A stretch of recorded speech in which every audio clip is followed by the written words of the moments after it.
حداقل 300 سال گذشته پشتونها آنقدر در بزرگی، برادری، همدلی و وطنداری غرق بودند که اصلاً به موضوعات مثل قوم، زبان، سمت و چیزهای دیگر فکر نمی کردند. این مسائل برایشان نه مهم بود و نه ارزشی داشت. زبان دربار و سیاست همه شاهان پشتون زبان دری بود. حتی بیشتر آنان در خانه هم به زبان دری صحبت می کردند. زبان اداره ها، مکتب ها، کتاب ها و نوشته های رسمی نیز دری بود. این وضعیت از زمان احمد شاه بابا شروع شد و تا پایان حکومت داود خان ادامه داشت. اما با وجود آمدن جریان‌های متعصب و پشتون ستیز مانند ستم، پرچم، شعله و پیاوه اوضاع تغییر کرد.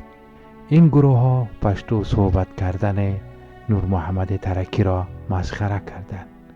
بعد از آن وقت دکتر نجیب الله یک بیانیه رسمی را به زبان پشتو خواند، او را مورد انتقاد، سرزنش و حتی توهین قرار دادند.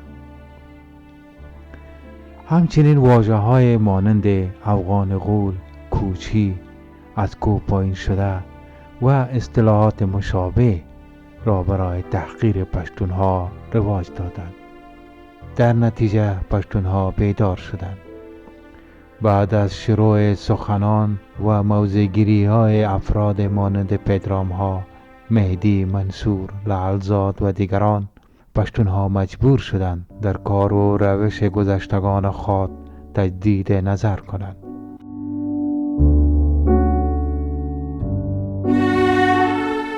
آنان به این نتیجه رسیدند که نباید بیشتر از این دایه مهربان تر از مادر باشد. نتیجه این شد که زبان پشتو نه تنها وارد اداره ها و دفترهای دولتی شد، بلکه به زبان تدریس و حتی زبان چپترهای دانشگاهی نیز تبدیل شد. کار به جایی رسید که حتی با رئیس جمهور ایران هم از طریق مترجم یا ترجمان گفتگو کردند. با وجود همه این تغییرات برای زبان دری هیچ به احترامی یا ممنوعیت ایجاد نشد و نمی شود. اگر لجاجت، تعصب و دشمنی افراد مانند پدرام ها و مهدی ها با پشتون ها و زبان پشتو ادامه پیدا کند، در نهایت خودشان بیشتر زیان خواهند کرد.